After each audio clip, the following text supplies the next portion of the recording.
Why are there so many shows starring Muppets and dozens of movies too? They said they'd watch everyone and they mean it. It's something that they've got to do. So now they've pledged you a lifelong commitment. The Muppets, Matthew and Sam.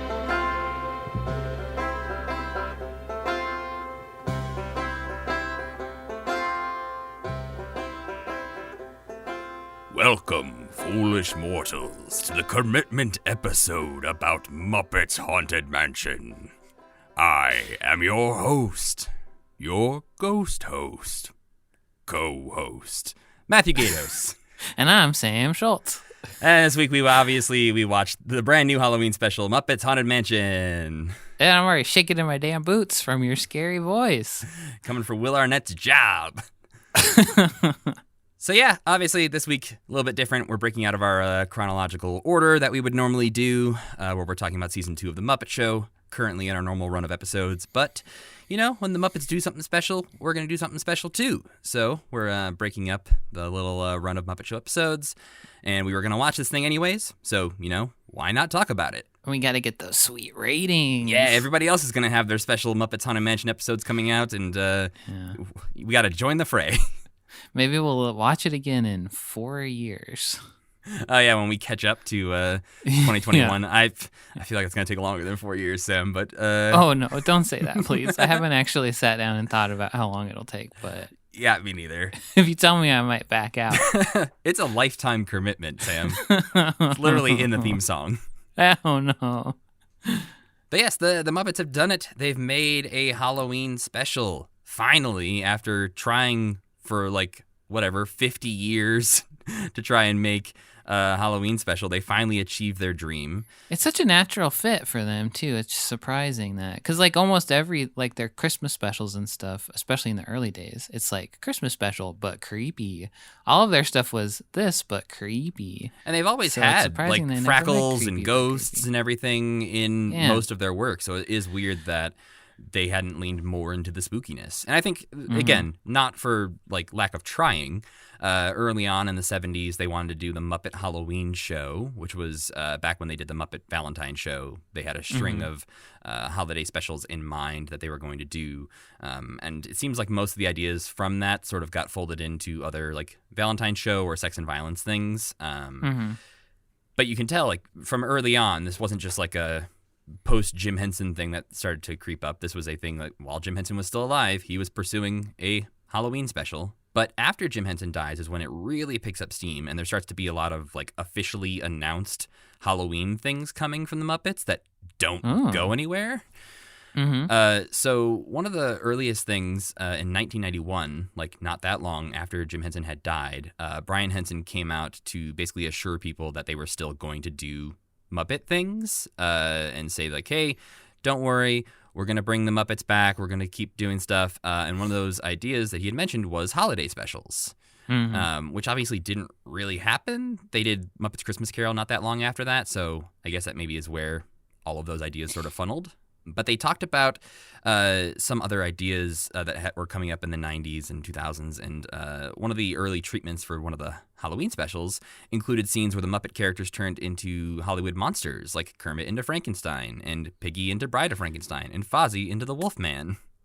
Did this turn into that video game? It seems like probably. It seems like Cool. Basically all the ideas they've had have ended up somewhere, even if they haven't necessarily come to fruition. What was that called? Monster something? Muppet Monster Adventure, which has very creepy art in it. The monster versions of the Muppets are very unsettling. I'm so excited to play that game. There's a very good picture for the marketing of that game where Robin is sitting holding a PlayStation controller and Uncle Deadly is sitting behind him helping him play or something. And Uncle Deadly's not in that game or anything, but there's just a cute little photo of Uncle Deadly and Robin playing the game together.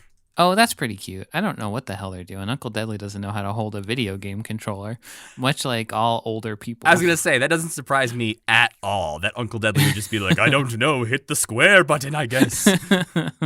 And also through the years, they've released some like press kits and announcements of what the Jim Henson Company was going to be doing in the future to, like, again, reassure people that, Muppets are still out there, still doing things.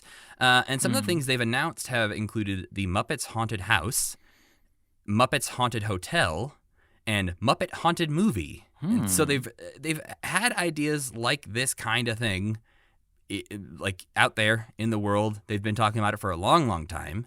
And then we also mentioned before on this podcast Uncle Deadly's House of Badness, which was one of Kirk Thatcher's ideas to give Uncle Deadly a weekly Goosebumps, Tales of the Crypt type of show where he's telling spooky stories. And Kirk Thatcher directed this, right? Yes. Kirk Thatcher is one of the writers of this and also directed it and has done a bunch of other Muppet things through the years. A lot of the things post Jim Henson are run by Kirk Thatcher. And then in 2009 at D23, which is like the Disney convention thing, they announced a Halloween special that was going to be coming up in like probably 2010. That didn't happen. And what did happen is that it got postponed multiple times until all of a sudden the 2011 Muppets movie was going into production. And they were like, well, let's focus on that instead. But the thing that comes closest, I think, I'm speaking from someone who has not read the script or knows anything really about it, but in my eyes, the thing that comes closest to what we watched this week is back in the mid-2000s, I think like 2004 it was, Kirk Thatcher and Jim Lewis, who also is credited on this film, had written the Muppets Haunted House movie. And they apparently wrote this script. It exists somewhere. And as part of the deal, when Disney bought the Muppets in 2004, they bought this script. Like, this was part of the things they acquired when they got the Muppets. Wait, they bought the Muppets in 2004? Yes. What was the thing that happened in the 90s? That was when they were going to buy the Muppets, and then it fell apart because Jim Henson died. Oh, they didn't buy them back then? No. I did not know that. Yeah, the Muppets sold to some weird German company who didn't know what to do with them in the 90s. Huh.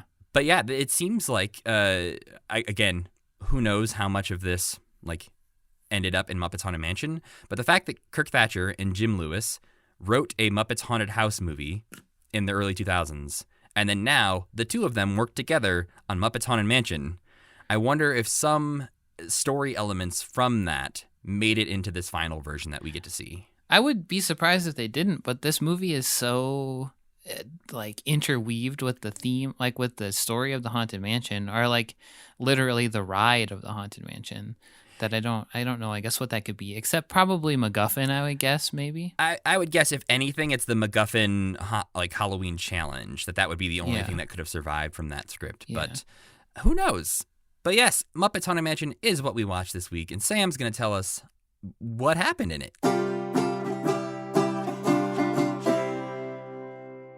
It's Halloween night, and the Great Gonzo has eschewed the Muppets' annual Halloween party to attempt the greatest stunt of his life, spend a night in the Haunted Mansion, a mysterious and sinister house where, years ago, Gonzo's favorite magician, MacGuffin, disappeared without a trace. Every year since then, the mansion's ghost host invites the world's bravest to stay in the house on Halloween night. If they survive, conquer their own personal fears, and leave the mansion's ground before dawn, they win something? Did I miss what they win? I think it's just they just win. They just don't die.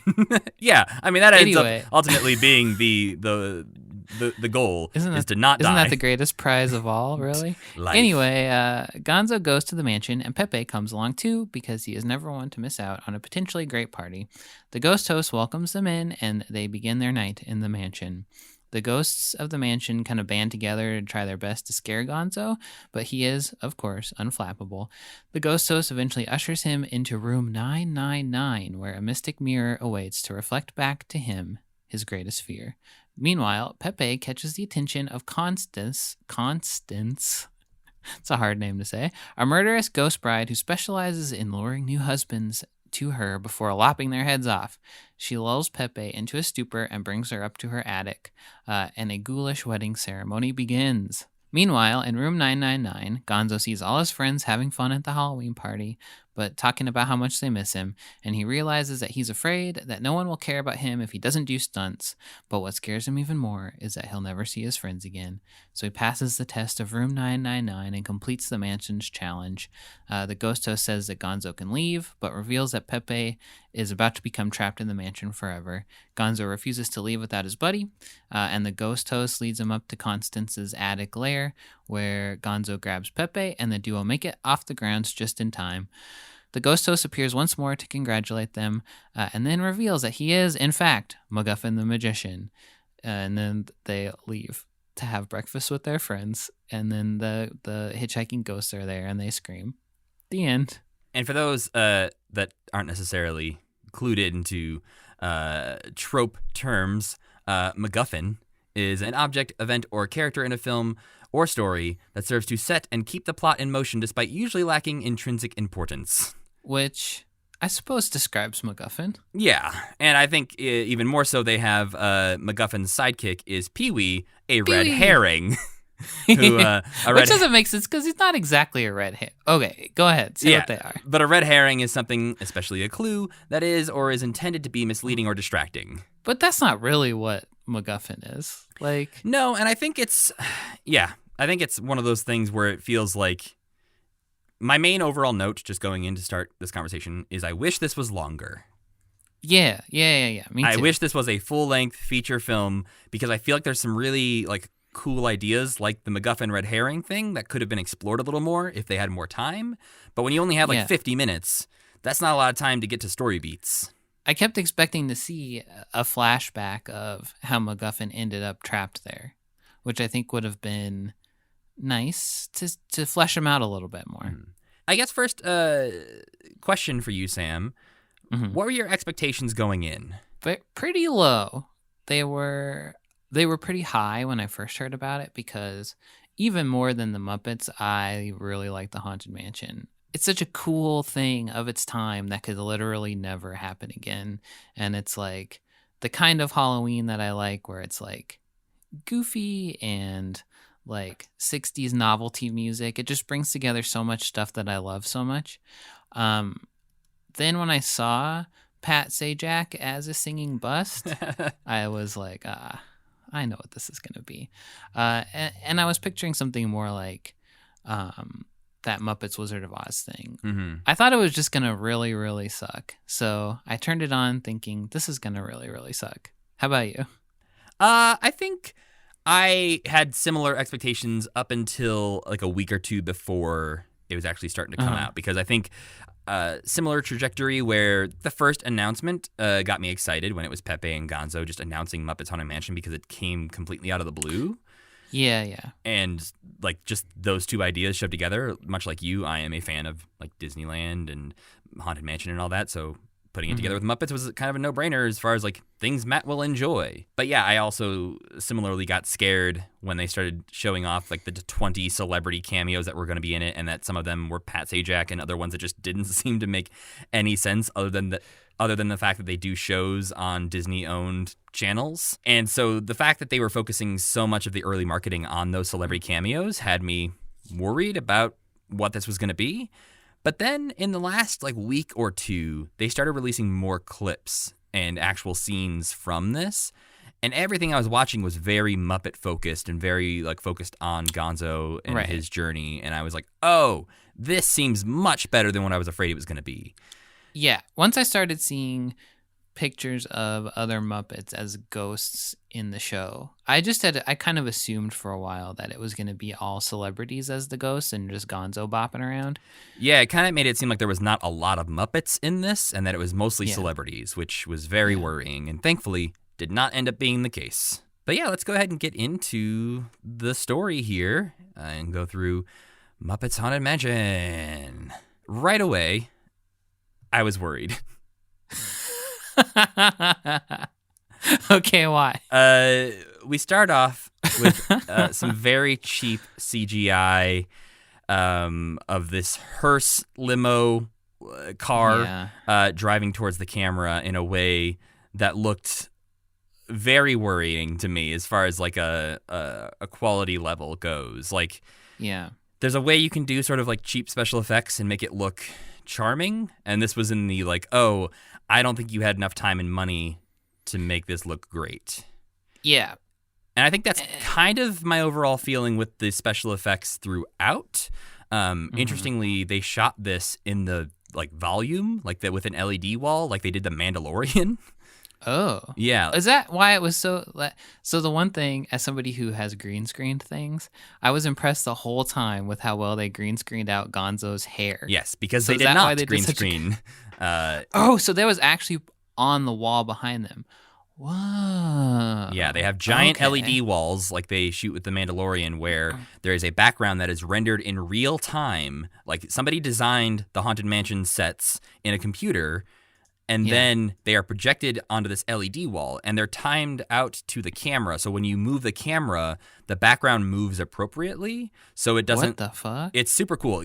I encourage everyone to go watch the behind the scenes of season 1 of The Mandalorian on Disney Plus, because they show off this technology where they just shoot in a giant room of LED screens, and it looks like crazy. Most of the things you think in The Mandalorian would be a set or a green screen are not. They are shot on basically a giant TV. The Mandalorian looks great. Yeah. And that, I think, you can look at it and say this was shot the same way as The Mandalorian, and like technically that's true. But at the same time, The Mandalorian is going for like photorealistic backgrounds that like it looks like you're in Iceland or whatever. Like they wanted to trick you into thinking they were shooting at. This very clearly everything looks like computer generated backgrounds. And I think part of the issue is that it like ebbs and flows between really good looking computer generated backgrounds and then some really rough computer generated backgrounds at different times. And so for me, I will just go ahead and say, I really enjoyed this. I enjoyed it as a whole. I enjoyed watching it. The things that I will probably nitpick throughout this discussion are technical things more than anything. There is just some CGI that looked really rough to me, and there's like legitimate errors in this of like like a comp being slightly off to the side from where it should be. Okay, I didn't notice that. Yeah, it just felt like this could have used like 10 more people watching it for details. Like Sam and I are both producers, and we proof videos that other people edit to keep a keen eye on little mistakes. And I think I had my producer hat on while I was watching this the second time and noticing some of those little errors where I'm just like, nobody noticed that thing is just broken like that.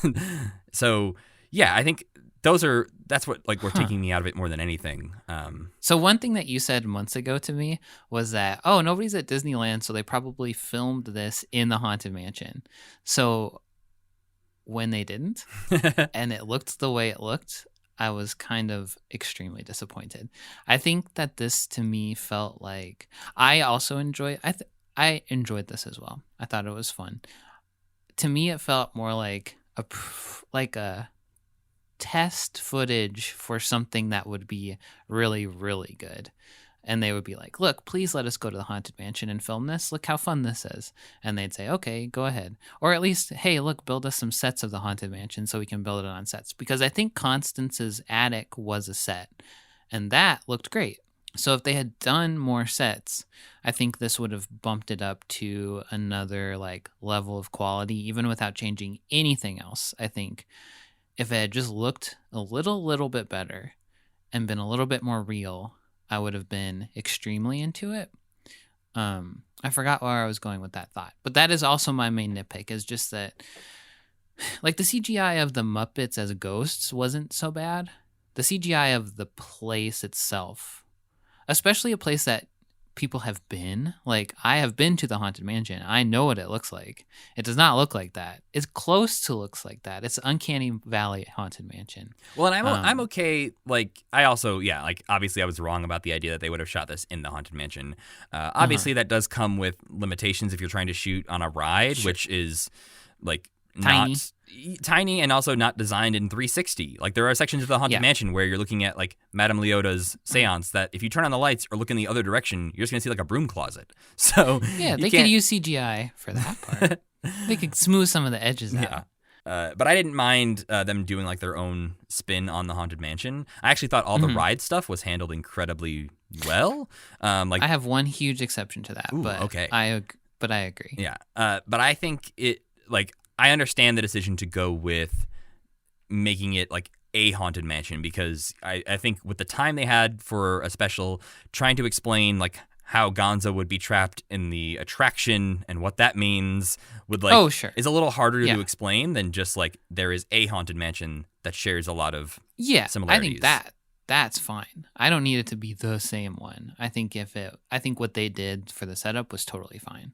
But we start off, like you said in your little summary, Gonzo and Pepe are on their way to the party. Well, not really a party. Pepe's insistent that it is a party with Hollywood famous peoples. And we get a lot of Muppets on cell phones in this special. Yeah, we do.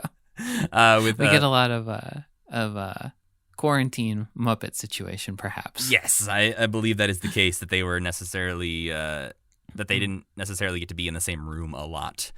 But we have a little Muppet Halloween party that is happening that Kermit seems to be hosting, where Kermit and on a real set too. Yes, looks great. Yeah, it does seem to be just like one small conference room or something. Yeah. But yeah, like Miss Piggy and Kermit are dressed as each other, which is like the most like I don't know, like the idea of doing a couple's costume as each other. It's creepy, I suppose, if you're not a internationally famous cartoon character. Yeah. Well, I guess so.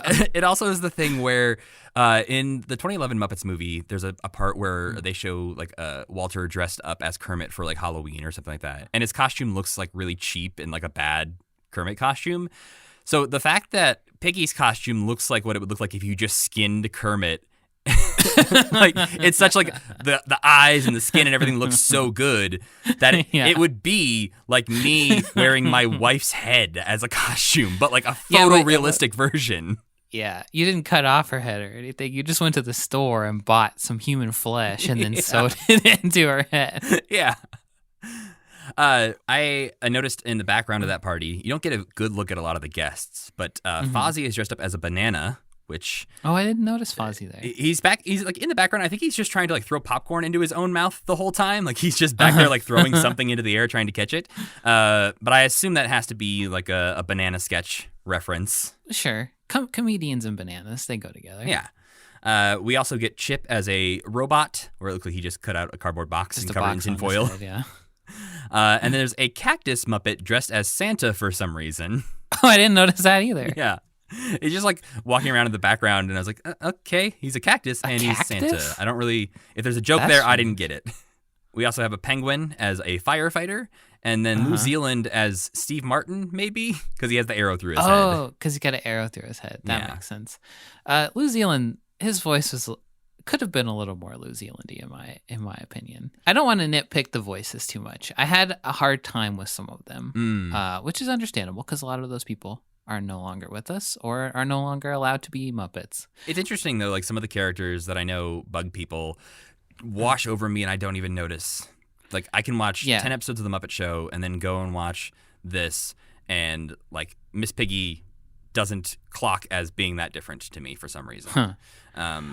So like Frank Oz is just so like, you know, he's just like the best there ever was. So it's hard to fill those shoes, I think.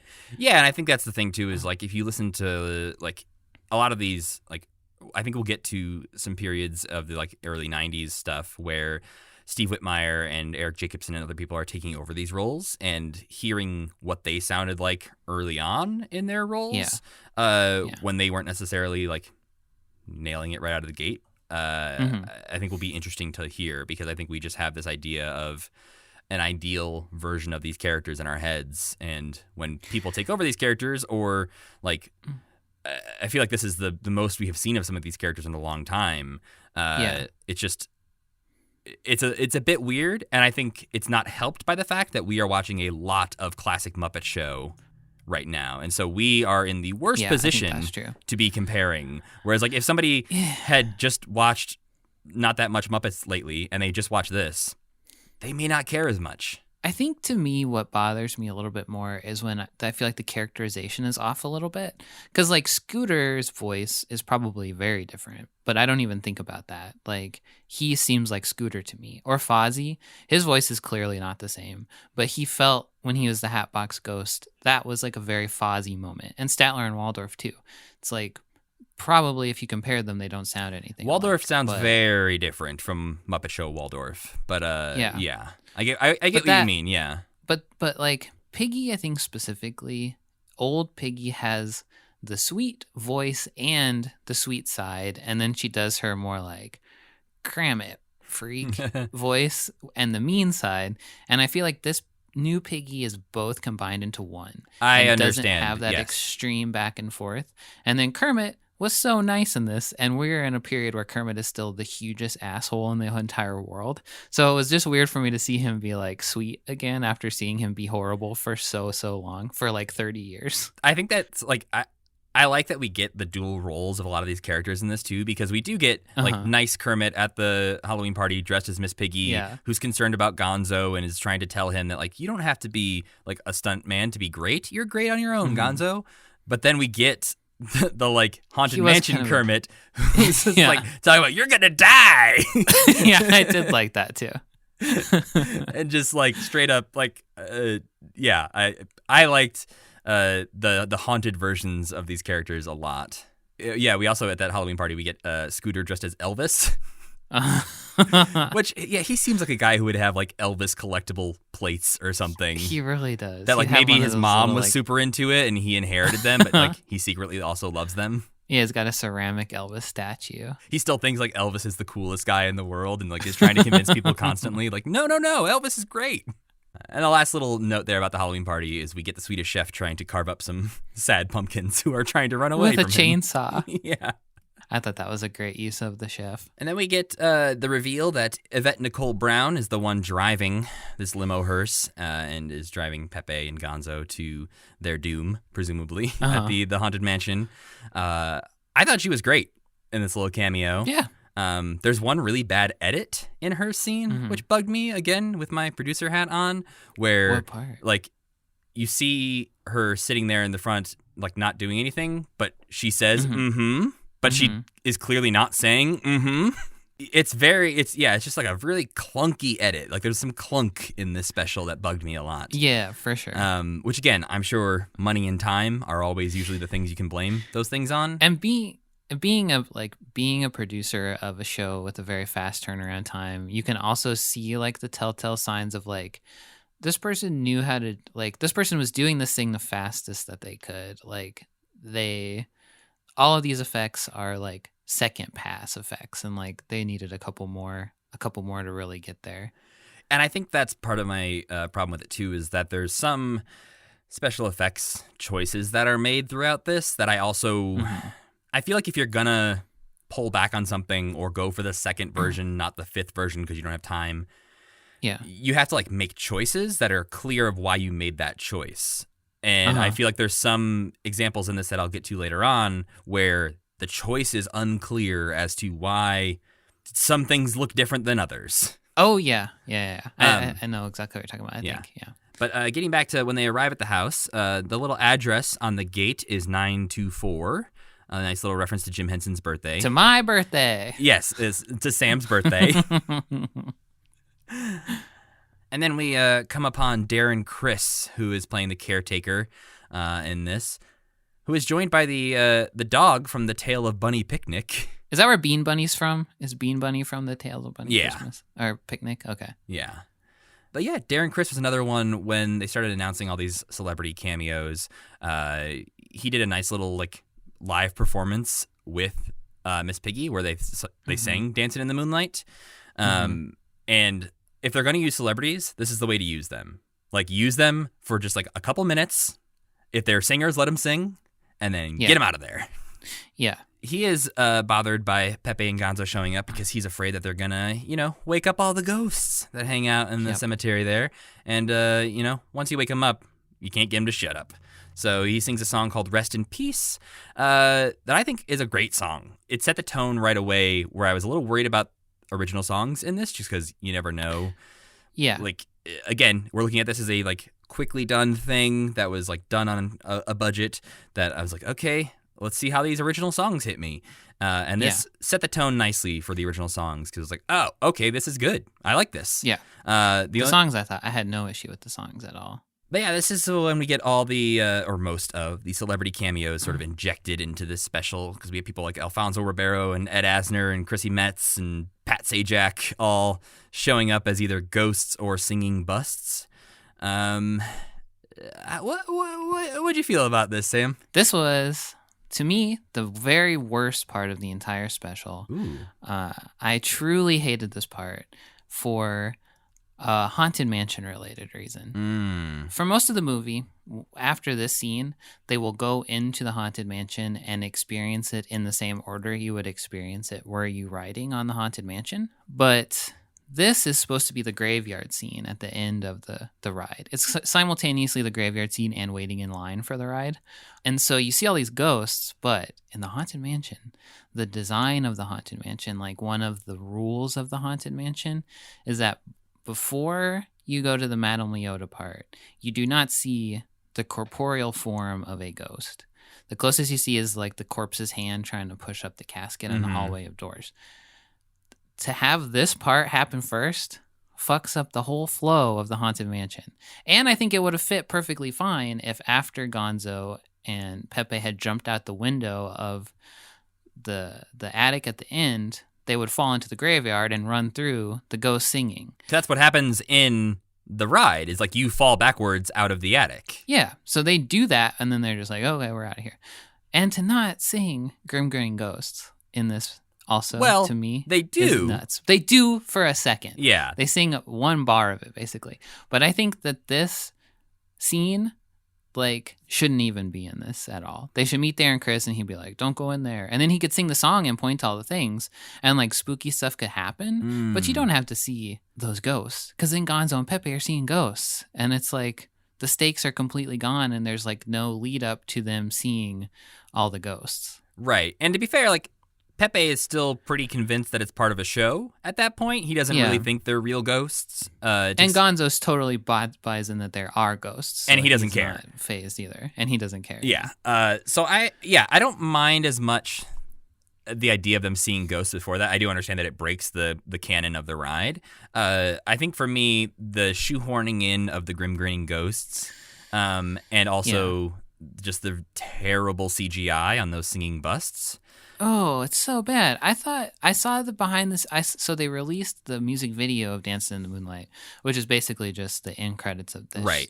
And it shows the people in the bust makeup, but then they look like that. I don't understand what went wrong there. My gut says this is another sort of time budget constraint thing where, because what Sam's referring to is over the end credits, they're singing Dancing in the Moonlight, and you get to see like Craig Robinson and Pat Sajak and all them dressed up like in the white face makeup with like a wig on, and basically from neck up, they look like one of the singing busts. But in the film itself, you see very CGI heavy, manipulated singing busts.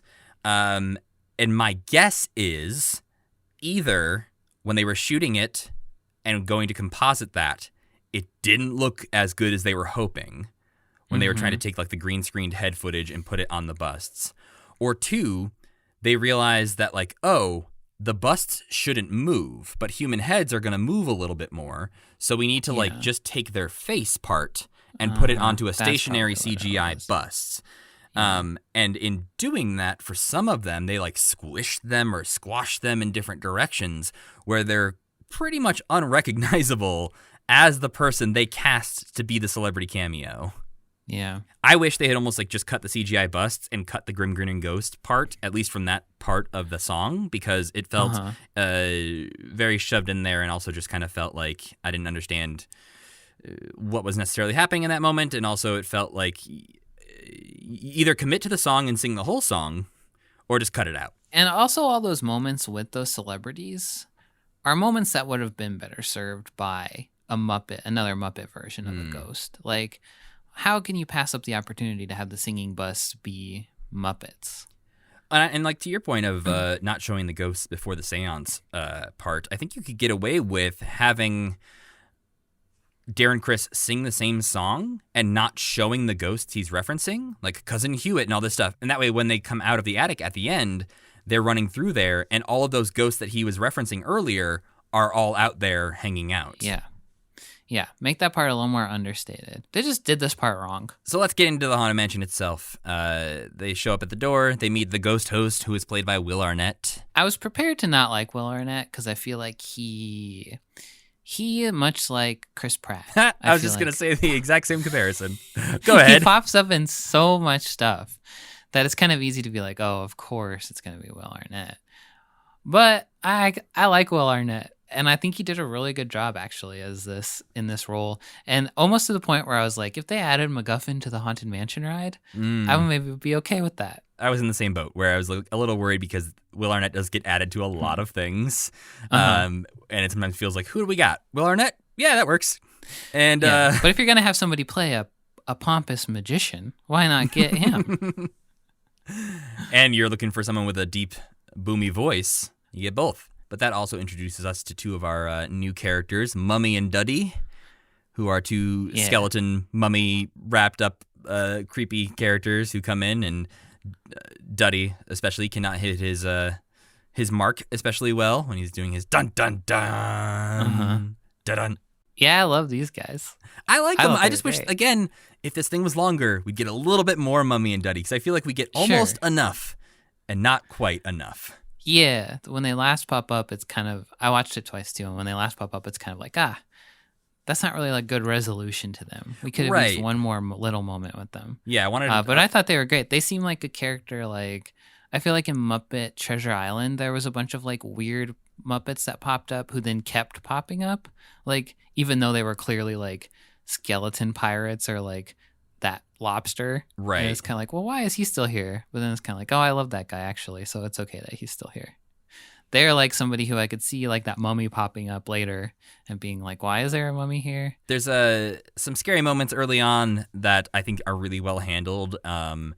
There's an old school puppet plant that is just super cool, and like Pepe's running by this plant and a big old eye stalk pops at the top and it opens up to reveal these scary teeth. And that was one of my favorite like new puppets that was created for the special. And it also at the same time sort of bummed me out that there were so many other like CGI moments. Yeah, especially for something that's so like Haunted Mansion and the Muppets are both like the practical effect, like that's their gimmick, is that everything you're seeing is real practical effects, like done with Muppets or done in front of your eyes on a theme park ride that seem impossible.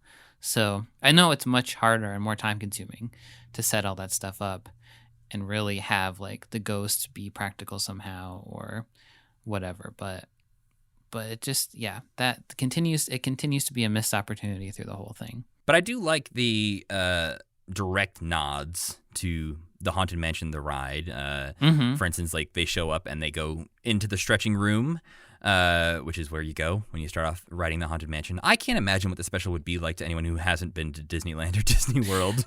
That's what I was thinking too. It'd be a little confusing. There's but like many things that are so specific to that ride that you would be very, very confused if you had never ridden those rides. But the stretching portraits, I had this problem with them before, like when the marketing was all coming out and being like, why did they do 3 of the 4 stretching portraits? And all the marketing in the clip, like in the movie itself, they only show 3 of the 4 stretching portraits. And it's very weird when you leave one thing out. And I was like, did they design something? I didn't like it. But realizing after watching like the plot play out, the reason that is the case is because the 4th portrait is the bride sitting on like a husband's tombstone. Yeah. And with so an axe in his head. Right. And so they wanted to like not obviously show her in the portrait if they wanted her to pop up later. Why not? Why not show her at the beginning and then be like, oh, that's the same lady from the portrait with the axe in the head? I'm not saying it was the right decision. I'm saying I think that's why the decision was made to not include the 4th portrait. Maybe they tried and it don't look so good. I'd say suddenly like you have these 3 Muppet-themed portraits having just a human. It's like, okay, it's kind of like the same as the normal stretching portrait, but just with Taraji P. Henson in it instead. Yeah. But it would have been funny to see like Beauregard's head on the tombstone with an axe sticking out of it. Yeah, that's true. And as they're walking through the Haunted Mansion, we get, again, some more Haunted Mansion nods with the lightning striking and the portraits changing to their spooky versions. Yeah. And we get the little busts that are inside, which when you're walking through the Haunted Mansion, follow you, or look like they're following you with their eyes. And those are played by Bunsen and Beaker. And this is the first joke where I was like, uh-oh, I wish that wasn't in this movie. Why? So there's 2 jokes in this movie about the size of the cameo or the role that the Muppets have in this special. Right. The first one comes in this part where Bunsen and Beaker are playing the busts, and Bunsen says something along the lines of like, I can't believe this is the only scene we're in this whole thing. And then Beaker's like, beep, beep, beep. And they're like, budget. And it's like, beep, beep, beep, beep. And it's like, oh, okay, so whatever, it's fine. Like, it kind of was like a weird meta joke that I didn't mind until a couple scenes later, Miss Piggy makes the exact same joke pretty much about this is my only scene in this movie and they shoved me into a ball. So I think for me, if you're going to have a meta joke about the size of your role and how upset you are by that, Miss Piggy is the obvious candidate to complain about her role if you're going to have a meta joke like that. Yeah. Whereas like Bunsen, why would he care? And it doesn't make sense that budgetary constraints would be a consideration for Bunsen and Beaker because they are the part of the thing that's basically free. They are not the celebrities. Right. Yes. Bunsen is played by the same man who performs Gonzo. So yeah, you could have Bunsen be in the entire movie standing next to Gonzo completely silently, and it would make no difference to the budget. Correct. And it's also, we can see the budget on the screen, so please don't remind us. But we get Pepe. He finally finds his famous person's room so that he can go hang out with the famous peoples. And the only famous person in there is John Stamos, who is credited in the credits as famous person. I really liked this part. I was so surprised that I liked this part so much. I almost think John Stamos could have been like one of the very few, like if he had been the only cameo in the whole thing, it would have been delightful if he had walked in and that was the person in the famous person room. Not the only one, like Will Arnett can stay too, but he's not really a cameo. He's like a main role in it. But I also think like, what does it say about the ghosts in the cemetery if Pepe is not like, oh, look, it's those famous actors that I know. Yeah. Like John Stamos is the only one that registers as a famous person to him. And like obviously they're playing characters, they're not supposed to be the famous people. But like it is sort of odd that like if you're trying to pick and choose who's going to play famous person in this, it's like sorry everybody else, John Stamos is the only person who gets to play a famous person. Yeah, that's true. Craig Robinson is more famous than John Stamos at this point, I would say. I mean, you also got Pat Sajak, who's pretty well known. Yeah, that's true. He's like universally a household name. But this scene ends with a legitimate jump scare. Yeah, it was pretty freaky. Yeah, he turns into a purple frackle. Which is cool that he turned into an actual puppet. I liked that aspect of it. Yeah, obviously the transition from human to puppet face is handled with some CG, but at the end of that transition, he is like a purple foam frackle. That was a very effective part of the show. Well, and I think having the moment where Pepe accepts this as like a real haunted house be an actual scare that would scare, I think, most people watching this.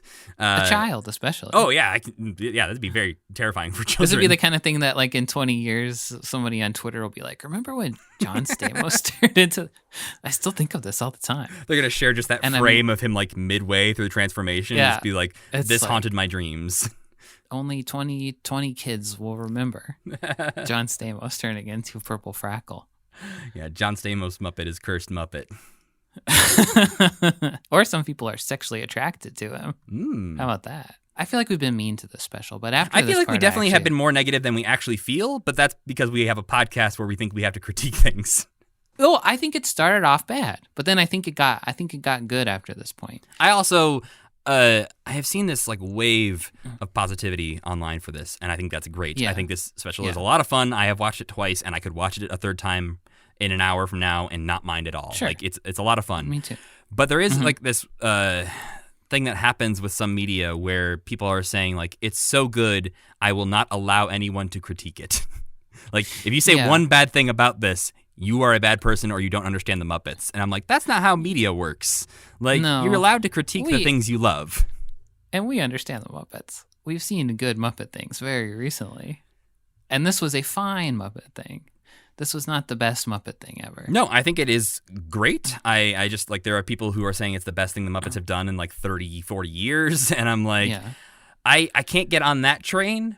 Though. But I still want to, like, I enjoyed it. I want to tell you I enjoyed it. But I don't think it's the best thing they've done in that many years. No, and if more, I also see people being like, I want Muppet Big Thunder Mountain and stuff. It's like, if more of those came out, hell yeah. Yeah. I'd watch all those. That would be great. Then we get into the Madame Pagoda's seance room, where we get the Electric Mayhem's cameo in this, which includes lips. They let lips come along this time. Well, they usually do now, don't they? He's usually, he pops up, but he's not always included when you see like pictures of the Electric Mayhem now. No. Sure.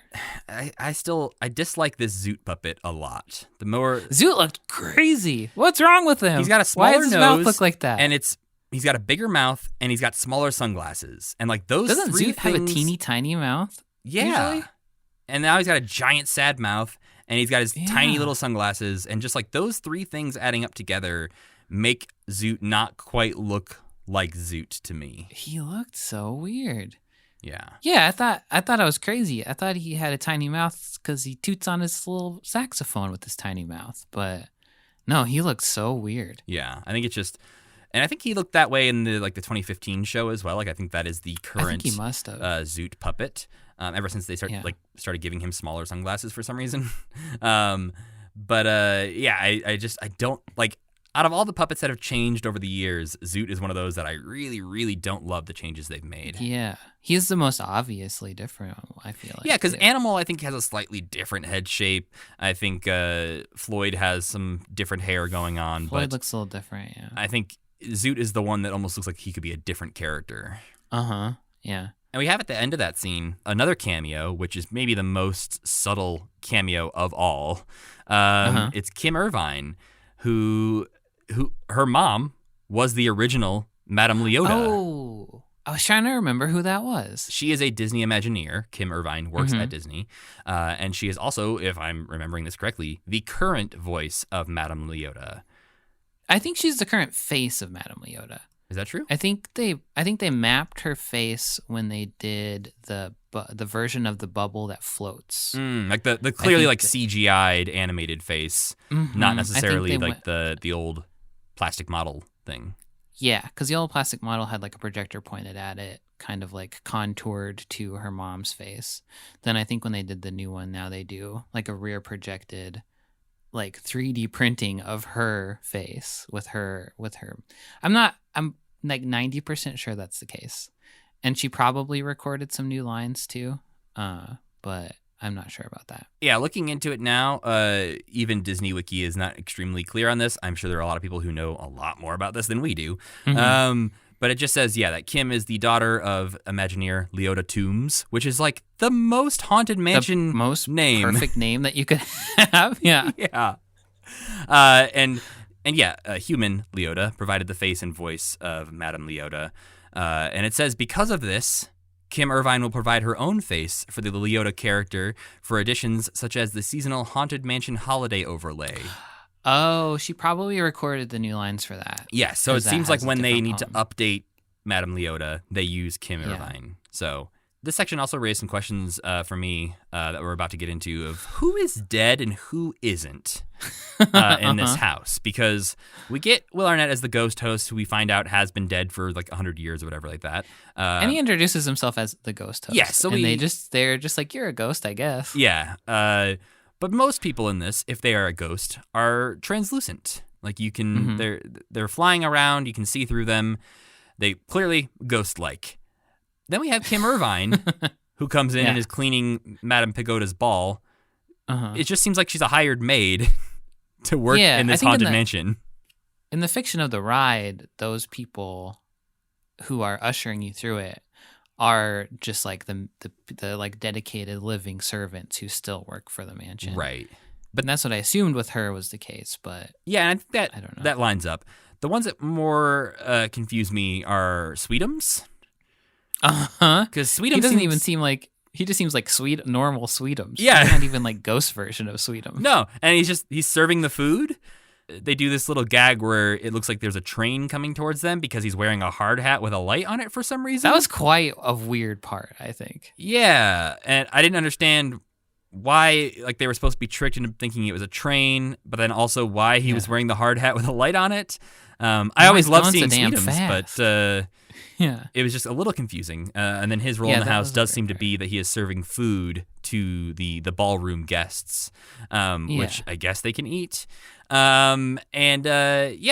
This brings us crashing into the ballroom scene with his food tray, where him and Gonzo and Pepe crash down from the area from which you would normally be riding in your doom buggy on the ride, and falls into the ballroom. And then we get a nice little at the dance scene, along with Wayne and Wanda. That was great. That was the first time I've been excited to see At the Dance. And it was also a really good At the Dance. Those were great. Those were great jokes they were telling, I thought.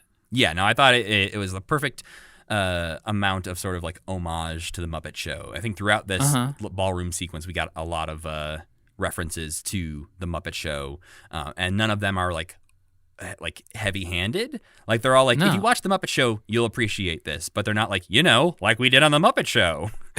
Yeah. And we get some solid Rolf. Not a lot of Rolf, but the Rolf we do get is pretty good. Yeah, he's a bit different voice and performer, but he still has his characterization is correct. So I will accept this as Rolf. Yeah, I think Bill Beretta is doing a lot of voices at this point. I think if you look at the end credits, Bill Beretta is doing like 12 characters in this movie.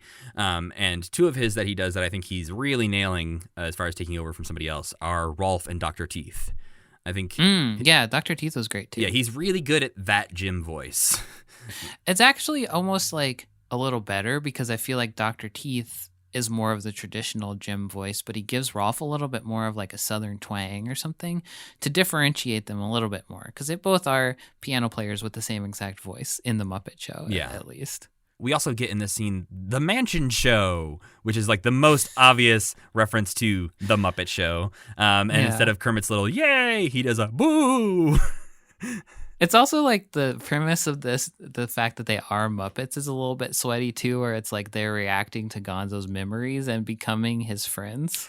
Right, yeah. The ghost host lays out early on that you're going to see a lot of familiar faces because the ghosts are reacting to your sympathetic vibrations. Which is from the ride. Yes. And so the reason that Gonzo is seeing his friends' faces on these ghosts is because they're his friends, and that's who he's thinking about when he's in the mansion. Just raises a lot of questions for me. Oh, yeah. No, there's a lot of... There's, again, like not necessarily that they would have explored a lot of that in the longer version of this, but there are, specifically in this ballroom scene, there are Frackles and characters who don't seem to be ghosts. No. Like none of the rats seem to be ghosts, so they apparently are maybe working there. And we also get a couple of Frackles. You think they're working? Oh, they're dressed like maids, aren't they? Well, and one of them is, Rizzo is dressed like a poker dealer. So like... Oh, yes, you're right. Essentially, there's like gambling going on. Yeah. But Big Mean Carl and a couple of the Frackles just like aren't ghosts, but they're hanging out with like 100 other ghosts, and it's really weird to me that but some of the monsters are ghosts too, so it's not consistent. That all like the 5 Frackles Frackles and half of them are ghosts and half of them aren't, and so that's to me where that's one of those technical things where I have a feeling a decision was made as to why they are not ghosts, but it is not clear in like storytelling or in your choices of like why those people are not transparent. And this is there's one moment that like really blew this all up for me, where the first time I really noticed it when I was watching is they do a Muppet Show homage where they're all standing up on the balcony and there's like the archways and the Muppets are all standing in that like they do in the opening of the Muppet Show. And you have all the way to the left, your only character in this lineup who's not transparent is Big Mean Carl. He's also the only character in this lineup standing in front of a red curtain. So it's like there's a tension brought to him. And then on top of that, I'm going to send you a picture right now, Sam. Is this the comp that's not in the right place? Yes. And it's right next to Big Mean Carl. And so you have like 3 really weird elements all mixed together here that I'm just like, okay, something is not clicking here with me, and is like distracting. Wait, explain to me what I'm looking at. Look at the left side of that picture. Oh, what the hell? The left, like 5% of the frame is repeated from like the previous 5% of the frame.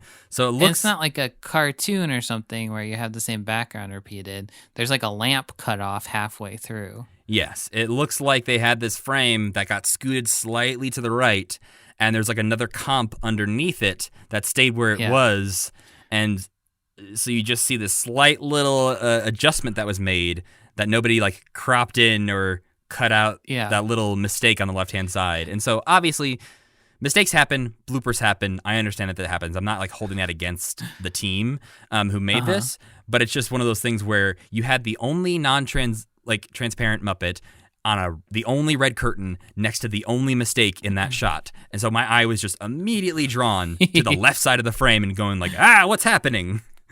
And you know what? There's a boom mic in the second episode of the Mandalorian. This shit happens all the damn time. Absolutely. It's not just the Muppets, but haven't watched. There was a full-on dude in jeans in the Mandalorian at one point that they had to go back and like CGI out. There's a water bottle in Game of Thrones, so or no, it was a Starbucks cup. Yeah. So you know what?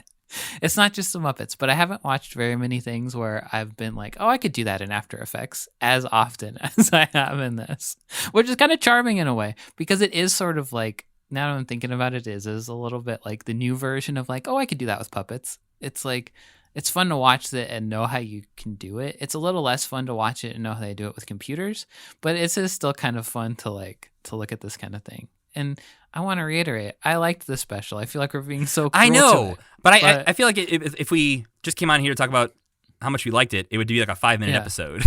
But you know what? It's a fucking weird special. This was a weird thing. Is this podcast actually stretching? Yes, because we have to talk about things for an hour, and apparently negativity is what makes that happen. No, we're not being negative. We're just being bemused. You know what I like? You know what? I was going to say something I like too. Oh. Go first. Statler and Waldorf in the Doom Buggy. I thought that was great too. I thought that was a really good use of the Doom Buggy and a really good use of them. I almost maybe would have liked it if they hadn't been ghosts. It could have been like, oh, we're here too. Hey, Gonzo, what's up? We got this invite too. Yeah. They would breeze through that.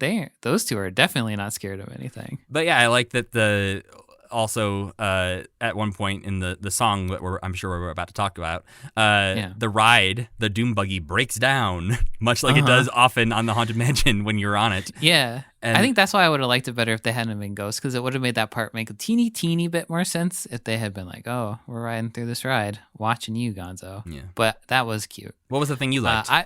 I really liked Fozzie's little stand-up routine with the Doom Buggy acting as their theater box. I thought was really smart.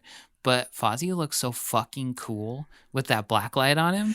Yeah, he looks so fucking cool. And I wish that they had. That's how all the ghosts in the Haunted Mansion look. And I wish that they had done that to the rest of them.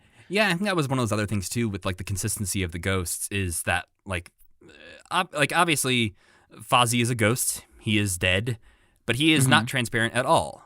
Like you can't see through him at all. So he seems like he is a ghost, but he's also not as ghostly as the other ghosts. And so it's just like a little He looks like an inconsistent. animatronic on the Haunted Mansion. Which again, like I think that's what they were going for. Is they're like, oh, he looks like the Hatbox Ghost that you see on the ride. And again, I'm all for it. I think just the slight inconsistencies in some of those character choices is weird to me. Like I don't understand why you don't make the Frackles and Big Mean Carl ghosts. I don't understand why you don't make them all like Fozzie and shine a black light on them. Right, yeah. Like I think you got to go like all in one direction to not make people like us ask these questions. Yeah. So yeah, the song, I really liked this song. It's been stuck in my head since Friday. It's called Life Hereafter. It's a Kermit-focused song, I would say. And it's so catchy and just... Yeah. Like plays over and over in my head. Very fun Muppet style song for sure. Some of the effects and some of the like little cameos we get during this song are nice. We get the Beautiful Day Monster showing up multiple times. One of my favorite parts of that is near the end of the song. All the monsters are sort of singing at the camera together, and Beautiful Day Monster just isn't singing. And I feel like it's like a protest he's making of just like, you know what? Not gonna join in. I'm too old for this shit. Yeah. I was like the fifth Muppet. I can't do this. Nobody remembers that. This song also endeared me to the new Kermit quite a bit. Yeah. Like the new Kermit voice. Yeah. Something that also bothered me in this special that I liked was that I felt like Gonzo's mouth couldn't close or something. Did you notice that? Like his puppet was a little bit like stiff looking. Yeah, and I mean, my first reaction was you have a very old man puppeteering this puppet now. Yeah. And I think that is where, like, my assumption was just that you have a 75-year-old man crawling around on the ground trying to puppeteer. Yeah. And so maybe he can't do quite everything he used to do with Gonzo. Mm-hmm. But yes, I think there are sections where his mouth looks like it has more foam than is necessary. It's a fat mouth. Yeah.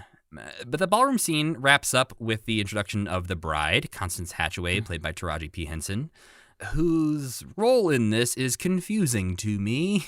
Oh, how so? The idea of Constance Hatchaway and the story behind her in The Ride of the Haunted Mansion is that she marries rich men so that she can kill them and become rich. That's what she did in life, yes. So the idea of her having like 6 husbands and now wanting like another one is like lines up, but I don't understand why she's trying to seduce Pepe. I don't understand what's happening with the hypnotizing stuff where she like says prawn. Oh, I didn't. And there's like this weird echo and her face ghosts around and he gets hypnotized more and more every time she says the word prawn. Like I just didn't understand it. Like I couldn't even try to make sense of what was happening with the prawn hypnotizing stuff. I don't know. You have to bring a lot of knowledge of like the Haunted Mansion and Pepe the King Prawn into that moment where they don't even do the joke where he's like, I'm not a shrimp, I'm a prawn, which is like the basis of his character. They don't mention that before that part. So you kind of have to know who Pepe is, I feel like. But also, yeah, that effect looked bad and made me have like a little bit of secondhand embarrassment, I guess, when she would do that. I don't know why, but I agree. The beginning of the bride subplot is not the best. Yeah, and they have her come in and you see like this CGI like beating heart glowing from her, which is like, hey, it's like in The Ride. Like they're trying to like make it very clear to those that know immediately, like she's the bride, which again is fine, but it also is. It felt like a later addition to me of something where it's like, we should probably let people know who she is, huh? And then we get sort of the climax, the resolution. These 2 parallel storylines that are happening as we wrap up this special are Pepe and the bride, Constance, getting married in the attic, and Gonzo facing his fears in room 999/666. Gonzo gets to go stare at a mirror where he sees his friends at their Halloween party, and he's realizing that his greatest fear is that he'll never get to see his friends again. It's sad, and it's like a heartwarming moment that we do occasionally get with Gonzo. Because, again, this thing is so short, it didn't feel necessarily earned, or I didn't expect it to go there, or I didn't think that this whole thing was leading up to Gonzo having to face his fears. Like, I didn't, like, that sort of felt like it came out of the blue, and then for that to be, like, the pivotal moment, I was like, oh, okay, that's somewhat surprising. Well, I think Kermit sets it up by saying you don't have to be the great Gonzo to be great Gonzo. I think all the seeds are there for this plot to really work. I think because it feels a little quick, I think we just don't get to, like, set that up quite as smoothly as I would have liked. I also feel like the lesson was that him saying his fear was that he'll never see his friends again seems like the wrong way to phrase what his fear would be. To me, I feel like the first thing he says where he's like, I'm worried that if I don't do stunts, nobody will think I'm interesting. Right. That seems more like the core of Gonzo's character to me. Well, especially if you're trying to have him conquer a fear in his life, not like a fear that's only specific to this moment. I'm missing a Halloween party. Right. Like that I might die in a mansion. Right. I'm literally afraid of dying in a mansion right now. Right. Like you better face your fears that you just had as of 10 minutes ago. As opposed to like a lifelong fear of being afraid of like not living up to the great name. I feel like that's the way that like could have leaned and been a stronger story. Yeah, because for him to just realize, like, no, I don't want to stay in this haunted mansion forever. I don't want to be a ghost. Yeah. Is like the ghosts are like, that's always everybody's greatest fear. I don't understand why this apparently not working. Nobody else is able to acknowledge that or face that. Everybody else is just like, shit, I don't know what to do. I guess I'll stay here. I guess I'll die. Yeah. But yeah, I think that could have been that I liked that moment, and I thought the puppet transition of him into the decrepit Gonzo was very creepy and cool. Old Gonzo puppet is so creepy and cool, and he has skeleton hands. I thought that was neat. Yeah, and like when they do like 2 degrees of older Gonzo, and the first one's already pretty creepy. And they go full in where it's like his nose is barely a nose anymore. It's like just hanging off his face. And it looks like he's like 500 years old. And it's an amazing puppet.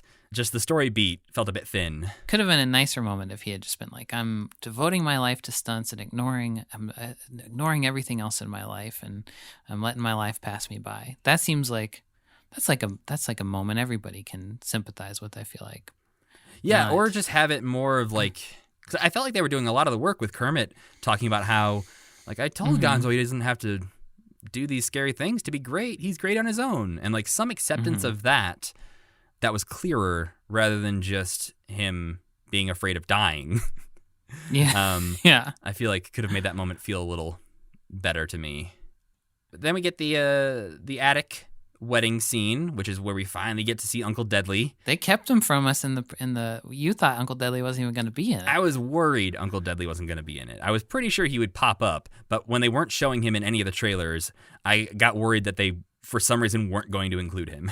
He made this scene though. I was getting a little bit bored of the attic part because I didn't really understand the spider grape thing. It's like, were they poison? It was like they wanted him to get drunk, but they couldn't have him get drunk. Well, but then you also have him being hypnotized by the word prawn. So it's like, okay, are you hypnotizing him more and more, or are you drugging him? Are the spiders drugging him? Again, it's just one of those things that's like a little unclear. And you can just rely on Pepe's natural stupidity for that anyway. Yeah. He'd want to get married to a babe no matter what. Yeah. She doesn't know that she doesn't have to hypnotize him. Right. He was immediately taken with her the moment he saw her walk into the room. He was like, all right. And at the end of there's a funny line where he's like, you crashed my wedding. And Gonzo's like, we were going to get murdered. And he's like, what do you know about love? Yeah. He's like, what do you know about love? You're dating a chicken. So she could have got Pepe. He would have walked right back in there and done the same thing over again. Oh, yeah. Absolutely. I think it was I did like that it was set in a real location. At least it seemed to be. It was either more convincing or it was actually in an attic set. Yeah, because who knows? Because so many of those things in The Mandalorian that you think are real sets are not. You're making me question reality. Yeah. So, I don't know. But yeah, and I think, like, again, we keep saying the negative things, which is fair. But, like, I like the way this goes with Gonzo having to rescue Pepe and, like, him failing at first. I thought was a great moment where he finds the little door to the attic at the top of the stairs and he jumps and just completely misses. And is eaten by a giant monster at the bottom of the stairs. Yeah. And just he has like a very good like oh no moment when he misses the little hanging doorknob thing and he's like oh no. Just like falls and grabs the candelabra. But yeah, and you get like a slight nod to him being a human cannonball when the monster spits him out. And then there's like a slightly clunky fight scene that happens where Gonzo needs to like distract the bride so that they can jump out the window, and he just sort of like grabs her train and like wraps her in it. Wraps her up in it, but her arms are still free, which is the part that the axe, so you know. But yeah, then they jump out the window. They end up back in the cemetery where Darren Criss, the caretaker, is very surprised to see them because nobody ever makes it out of there alive. And he's making out their tombstones. Yes. Instead of Pepe, it says Pepper. It says Pepper the shrimp, prawn but not forgotten. That was really funny. Yeah. I also like that acknowledges that like some people still think he's a shrimp, but yet still add in prawn. Are there any differences between prawns and shrimp? Like actually? I think there might be like a species level difference, but no, I think you eat both of them in the same manner. Prawns have branching gills, claws on 3 pairs of their legs, and second pincers that are larger than their front ones. Shrimp, on the other hand, have something that's like gills and claws on 2 pairs of their legs. Okay, so they got one extra set of claws. Prawns are bigger, mostly found in freshwater. Shrimp are smaller, mostly found in saltwater. Well, there you go. So I saw a lot of people, well, I think me included, confused as to why it wasn't Rizzo with him. There's the obvious reason that they don't have a voice for Rizzo right now. But I also think Pepe number 1 is one of Gonzo's like extended universe friends at this point. But number 2 works better than Rizzo in this situation, I think. Rizzo would never be horny for the bride. Yeah, no, I think you need with this story, I think you need Pepe to be like the the Hollywood obsessed, celebrity obsessed person that he is. And somebody more bumbling than Gonzo, because Rizzo is not generally more bumbling than Gonzo. Yeah, because like technically you could do this without Pepe. Like you could like trim back this story and have it all about Gonzo going by himself to this thing, and then realizing he misses his friends. But like to add in some extra action and drama, you need another character there with a plot line. And I think Pepe is the one who is dumb enough and obsessed enough to like throw him into these storylines where it's like, why is he falling for that? And it's like, well, it's Pepe. Yeah, it's Pepe. Yeah. Come on. But yeah, we have some nice nods here at the end. We have the bride doing the hurry back line, which you hear on the end of the ride as you're getting right near the exit.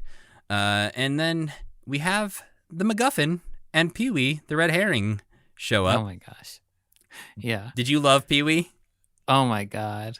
Pee-wee, I think Pee-wee, like, in retrospect, made me like the whole special more because he was so funny. I loved Pee-wee so much. After Pee-wee popped up, I was like, I wish this whole movie had just been about MacGuffin and Pee-wee getting into wacky adventures with each other. You had sent me a text that said there was one particular character in Muppets Haunted Mansion that basically made the whole thing worth it. And my first guess was old Gonzo. No. But then I realized, oh, it's Pee-wee. And when he does that magic trick and he's like, congratulations, Gonzo, from MacGuffin.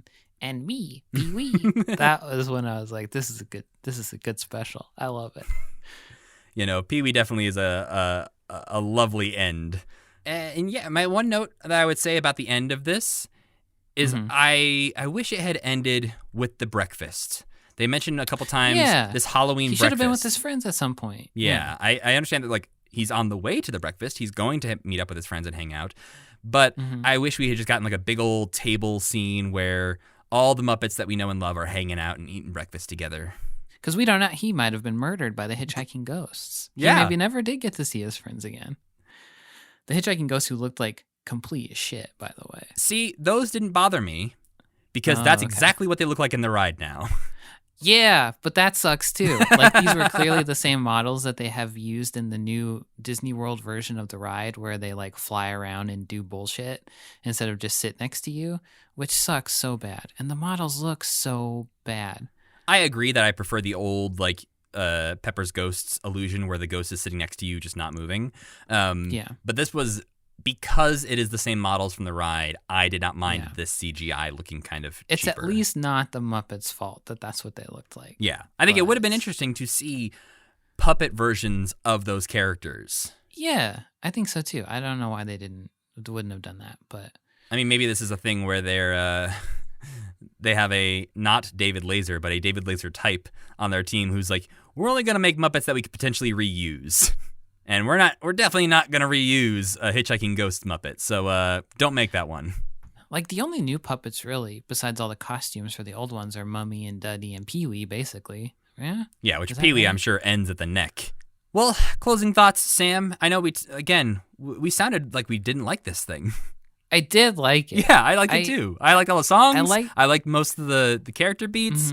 My main nitpicky things are technical, glitchy things, and I wish it was longer so the story could be a little bit deeper. I think the reason I liked it and my issue with it are that you can almost tell that every bad part of it or like every not polished part of it is just because for whatever reason they were given an extremely limited budget by Disney. It's like everything, it's so frustrating because it's like so close to good, but you just know that they only had enough money to do it like 75% of the way and had to figure that out instead of Disney being like, we are the richest media company in the world.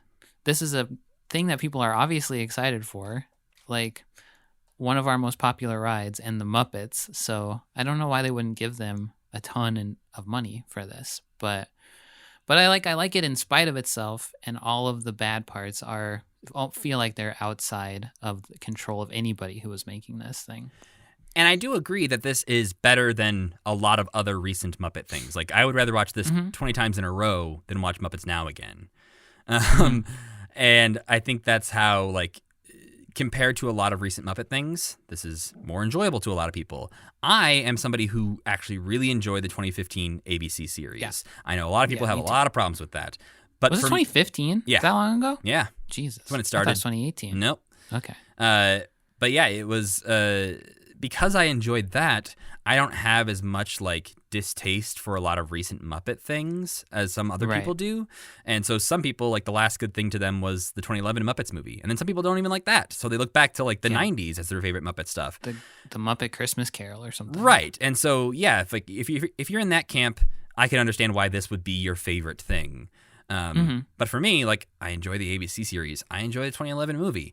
I don't remember Muppets Most Wanted. But like the only things that have been like recent that I haven't enjoyed have been like Muppets Now.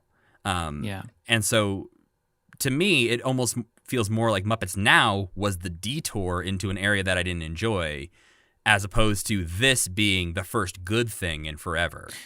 Yeah. That makes sense to me too. But yeah, I will listen to these songs again and again because they're going to be stuck in my head for a while, especially Life Hereafter. And yeah, I think this will definitely become part of my normal Halloween watching routine because, again, it's also only 50 minutes. I watched this thing twice, and the second time I was going through and like stopping and looking at little details and stuff. But it does not overstay its welcome at all. Like I said, my main note is that I wish it was longer. I watched it twice too, and I was kind of like, oh, I don't want to watch the whole bride part again. But then when I got to that part, I was kind of like, oh, this is all right. Everything is shorter than you remember it being because the whole thing flies by. Yeah, I think this would be so fun, and I was like pondering this the other day. It would be so fun to have watched this on ABC 20 years ago on like a little tube TV with like commercials for the Halloween episodes of like TGIF and then like McDonald's commercials in between. Like that would have been cool. Oh, and having like a Pepe interstitial things where he pops up like telling you like, hey, we're about to get back into the movie. Like, and they're in front of the real Haunted Mansion at Disneyland, and they're like filming little like, hey, wasn't that a fun scene? Having Gonzo? this be like a Disney Sunday night movie special thing on ABC. Yes. Oh man, I want it. They should have done something like that. That would be fun. Release this on VHS. But yeah, if I had tuned in to watch this on TV, which it feels like it was supposed to be on TV to me, I would have been very happy that I had sat down to watch it. Yeah, definitely. Cool. Well, we still have a Muppet of the Week to get to. All right, let's do it. Let's do it. Muppet of the Week time. This week's Muppet of the Week, unsurprisingly, is Pepe the King Prawn. Surprisingly, there was a lot less information than I assumed there was going to be about Pepe. Seems like pretty much horny shrimp is kind of it. I feel like with some of the newer Muppets made for like Muppets Tonight, older Muppets have such a circuitous path to where they are. It's like invented in 1934 for a commercial for butt cream. Then now he's the most famous character in the world. But Pepe is just like made for a skit and stuck around. Kinda, yeah. Apparently Pepe's full name is Pepino Rodrigo Serrano Gonzalez. I don't know if that's one of those things like a character encyclopedia note or if that's just like he says it somewhere. This is his backstory. He was working as a chef in Madrid, Spain, but moved to Hollywood to get into show business. And obviously, we know Pepe is not liking when people call him a shrimp, or we know him because he often mispronounces his friends' names. That's a funny one of his character traits. Kerman. I like when he says Kerman. Yeah. I was actually surprised he said Muppets correctly. He often will say like Muffins or Muffins or something like that. Yeah. Bill Beretta, the performer of Pepe since day one, has said that the character Pepe is based on his wife's aunt, both in the way she talks and also the initial description. He was apparently, this is the story he tells, is that he was telling somebody that his wife's aunt is a little selfish and accidentally said a little shellfish. I hope that's true. I hope it is too, but it also seems really, really convenient. Yeah. Who would call their wife's aunt selfish? I don't know. But he was originally, when they were trying to think about a character to pair with Seymour the elephant on Muppets Tonight, he was going to be a mouse because, mouse, sense. Elephant. But they decided to go with Pepe the King Prawn instead, which I think was a smart move. I don't think he would have stuck around if he had been a mouse. He already got Rizzo. Yeah. Well, and you also got clear evidence that Seymour does not stick around because nope. Pepe just leaves him behind on Muppets Tonight, and we never hear from Seymour ever again. Has never even he wasn't like I kind of expected him to pop up in this. Part of me did, but it's like the Seymour puppet like fell in the ocean or something and washed away. Once they put him in ashless chaps, they were like, I don't think we can do anything else with this puppet. Like they put him in assless chaps. I think it's in the Prince episode of Muppets Tonight. Oh dear. Yeah, Seymour's wearing assless chaps. But yeah, speaking of Muppets Tonight, that's where Pepe starts. He originally is the elevator operator on their show. And then him and Seymour both become chefs in the little commissary food court area where the performers go and eat between sketches. And he sort of breaks out as an actual character when it comes to Muppets from Space. That's sort of where I first remember seeing Pepe pop up and like be part of the main cast of the Muppets was in Muppets from Space. And be friends with Rizzo. Yeah, and then from then on, we kind of get Pepe, Rizzo, and Gonzo being this trio in a lot of things, including the ABC series. And so, yeah, it is a bummer that Steve Whitmire's not there anymore to perform Rizzo because, like, the three of them could have gone to the Haunted Mansion together. Instead, we just get a silent Rizzo who throws some poker chips at the screen. I think they'll find somebody else who can do a cartoonish New York accent eventually. I don't think that will be an issue, probably. As far as like some fun facts and family notes about Pepe, he possibly has a wife named Christina that he has referenced a couple times, which is coincidentally the name of Bill Barretta's wife. Oh. Yeah. And he also maybe has 1,300 children all around the world. He says that in a 2008 interview with Craig Ferguson. It's a very good interview. Go look it up. Craig asks him if he wants children. He's like, I have children. He's like, oh, really? He's like, yeah, like 1,300 all around the world. I miss Craig Ferguson. Yeah. He's very good with the Muppets as well. Yeah. If anyone treats them like they're people, Craig Ferguson definitely treats them like they're people. Oh, yeah. I was going to mention, I feel like Will Arnett did a really good job of that in this, too. Mm-hmm. He and Gonzo had a nice rapport. Yeah, I could see Will Arnett ending up in more Muppets things going forward. Also, why did Kermit say been there, done that when Pepe told him he had gotten married? I don't know, but I kind of liked it. It's just like this weird like little character moment of like, I want to know more about how it seemed like Kermit almost had a drunken marriage or something. Or like he and Piggy had gotten married or almost got married or something, but are still dating even though they had been... I don't know. Yeah, I guess canonically also we can assume they are dating again. It does seem like they are dating again because they are, dressed as each other for Halloween. Yeah. It'd be weird to commit to that without being in a relationship. But yeah, Pepe was on the Craig Ferguson show to promote a book that he wrote. Oh, a real book? It's a real book. It's like the Kermit book where it's like a life advice kind of book. Sure. Called It's Hard Out Here for a Shrimp. Okay. Which I have not read, but I assume is somewhat troubling because it features advice and pickup lines. And if any Muppets performances have not aged well, Pepe is going to be near the top of some of the times he is hitting on and talking about hitting on women. Just comes across like a creepy middle-aged man. And one weird note that I had no idea this happened, but in 2002, Pepe became the official spokesprawn for Long John Silver's. Oh, no. Starring in several commercials where he's like talking about how good their shrimp is. That's not good. Don't do that. Yeah, it's very weird. It's like the idea of the Muppet movie where they want Kermit to promote Frog's Legs and he's like, no, I would never. Yeah. But this is Pepe thing. Being like, absolutely, give me a check. That is in character for him, I suppose. Oh, yeah, absolutely. It's also weird because this is like pre-Pepe wearing clothes all the time. So in the commercials, it's like naked Pepe. But yeah, look those up. They're pretty fun. He does call himself a shrimp multiple times. So I guess that trait... He especially shouldn't do that in those commercials. No. You don't want that room for confusion. Yeah, but apparently this was a that character trait of him being upset about being called a shrimp. But yeah, how do you feel about Pepe? I like Pepe. I think he's got the capacity to be extremely annoying and unlikable, but they lean into that so much that he's fun. And I really like the Gonzo, Rizzo, Pepe trio. I like him especially in that situation. I think without them, he wouldn't be anything. So maybe that says something about him. But I think that's a great combo. Yeah, I agree. I think they balance each other out really nicely. So that way, like, you have these bumbling fools, but usually one of them will smarten up and be like, why are we doing this? It is funny that I can think of times, I think, when Pepe was the smart one, or when it shifts dramatically depending on the story needs, but that's okay. Well, and usually one of them will ask the question of like, I don't think we should be doing this. What should we stop? And they'll be like, nah, it's all right. And they just keep going. Yeah. But one of them usually chimes in to try and be the smart one.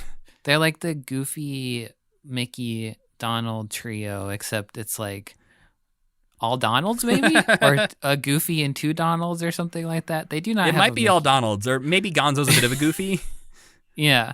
You need a Mickey there, or else you're gonna end up dead. Yeah. Kermit's the Mickey, and he's busy. So what would you rate Pepe? What do I do out of 5? Yeah. Or do I do out of 10? You do out of 5. All right. I think he's a 4. Yeah. I'd give him a solid 53 out of 60. That ain't bad at all. Not bad. I like him. I think it's one of those things, again, like my childhood watching Muppets Tonight a lot and watching the 90s Muppet projects, like Pepe was always around, so he never felt like an outsider, like a newer Muppet to me, even though he is in the grand scheme of things. I think that's kind of interesting that there's so many Muppets who are introduced way later that are accepted. Like, that doesn't seem like something that happens as much with other long-running entertainment franchises, really. It's like there hasn't been a new member of the Mickey Mouse gang since the 20s or whatever. Yeah. Well, I think it's also, like at this point, Pepe's introduction is closer to the beginning of the Muppet Show than we are to Pepe's introduction. Oh my gosh. So we're like 25 years out from when Pepe became a character, and he was only like 20 years after the Muppet Show started. So he still feels new, even though he's not at all. The exception to this was Walter. I will never accept Walter. See, I think Walter in this was fine. Yeah, well, he had to stay in the corner and have 2 lines, and that was okay with me. Yeah, I don't think using Walter as the main character is the way to go, but I think he can be part of this troupe. It at least like allows the canon of the 2011 movie to play out of like, okay, he got to stick around. Yeah, that's true. I guess it would be more sad if he didn't get to be there. But besides watching Muppets Haunted Mansion twice this week, Sam, did you watch any non-Muppet things? I'm finally watching scary movies, Matt. I'm in it. Nice. What'd you watch? I watched, so the one that stands out to me is Freaky. Do you know Freaky? Is that the Vince Vaughn Freaky Friday thing? Vince Vaughn Freaky Friday, originally titled Freaky Friday the 13th. That's pretty good. Vince Vaughn is a Jason-like, he's more like a Michael Myers type serial killer who stabs a young woman, but doesn't kill her. And it turns out he stabbed her with a sacrificial dagger of some sort with magic, and they switch bodies. I hate it when that happens. Yeah, so then he is in this high schooler's body, running rampant through the high school, murdering high schoolers and teachers. And she's stuck in this big, ugly Vince Vaughn body with super strength, trying to convince her friends that she's okay and that she's her. And then they have to go on a wacky adventure to switch their bodies back. And I thought it was really, really good. It was really fun. Interesting. I feel like I heard that movie was coming out, and then that was the end of it. I didn't hear anything else about it. It was supposed to come out. It got announced like 3 weeks before quarantine started. That's why I didn't hear anything about it. But we've been saving it. We saved it for a whole year to watch it on Halloween, and I'm really glad we did. It's like almost more of a there's blood and guts in it, but it's pretty tame. Like, the blood and guts are gross, but it's also not particularly scary. It's like more of a deconstruction or like a comedy. But it was really cute, and it was like sweet. It was very sweet. I haven't watched much else this week. It's been a lot of still watching Taskmaster and Bake Off and Ted Lasso, because Ted Lasso's... Those aren't scary at all. No. Ted Lasso season 2 finished. So wrap that up. The only slightly scary thing I watched, and I haven't even finished it, so I can't recommend it necessarily, is the Star Wars Lego Terrifying Tales special they put out on Disney Plus. It's weird. Like, I don't know. It starts off like it's telling these like little. It's like a treehouse of horror essentially, but for Lego Star Wars. And the first one is a Lost Boys parody. And so I'm like, who is this for? Because like Lego Star Wars, for people even older than us. Yes, it's aimed at like 45-year-old people, and it's made of Lego Star Wars that are like childish humor, like aimed at a younger audience than us. And so I'm like, I don't know who this Kylo Ren Lost Boys story is for. And probably also sequel characters who 45-year-old men hate. Yeah. So I think there's some really interesting, like, straight up nods to the movie The Lost Boys. Like, you have, instead of Kiefer Sutherland, they have like a Kiefer Sutherland character who has like a mullet and everything in this, but he is voiced by Christian Slater. Oh, weird. Yeah, so you still get some like sort of 80s vibes in there, and then they just like replicate some scenes straight from Lost Boys. I'd be more inclined to watch those if they weren't Lego. If they were just animated Star Wars, I think the Lego is one step too far for me. You're just like a hat on a hat kind of thing. And it seems just like too crass. I think it allows them to do some jokes that they wouldn't be allowed to do otherwise, with like people's heads falling off and stuff. Sure, that's true. But yes, I agree that it's like can be a bit convoluted at times. And I think the Lego holiday special they did, like the past Christmas, was pretty good. I just think this feels like a little bit more of like the holiday special worked, and they were like, let's do another one, and then it was like it's second tier to the holiday special one that they did. But that does it for our very special Muppets Haunted Mansion episode. Next week, we'll be diving back into the world of The Muppet Show Season 2, and we'll be watching the next 3 episodes in New York airing order, which means that we'll be talking about the episodes featuring Edgar Bergen, Dom DeLuise, and Nancy Walker. Wow, I can't wait to see how those are. I'm excited for those episodes I haven't watched yet. Good acting job, Sam. We'll also be watching a brief appearance of Big Bird on a Donnie and Marie special. So we'll tweet out that. I bet link. I'm gonna love it. I bet so. I wonder if there's ice skating in it. That would be weird. That's a bold prediction, Sam. You're predicting there's gonna be ice skating in a Donnie and Marie Big Bird special? Yeah. I'd bet you money, but I have a feeling I'm gonna lose. But before we go, we need to thank our friend Tuna for creating the music for this podcast and Cassie Wilson for singing our theme song. You can follow this podcast on Twitter at CommitmentPod, where we'll tweet out the playlist of things we watch for episodes that, aren't the things on Disney+. And you can email us at mail@commitment.com if you have anything you'd like to share. And you can follow me at Matthew Gatos. Check this shit out. And I'm Sam Schultz. What? I changed my at. What? So people could search me better. But everyone who listens to the previous episodes won't find you. I don't fucking care. I'm going to go grab Slam Schultz as my new username. Oh, I should have done that. And I'm going to make it like a parody account of like, I'm Sam. Oh, no. I like that is what I Halloween. Sound like. Oh, I should make an account that's like, I'm Slam Schultz, and I hate Halloween. Halloween's the worst holiday. No. Well, if Sam hasn't done it by the time this episode comes out, Shut the fuck up. I don't know. The Slam Schultz Twitter account. That can be yours. I don't know how to do it. Oh, no. Well, we're going to let Sam deal with this problem, and as always, keep believing. Keep pretending.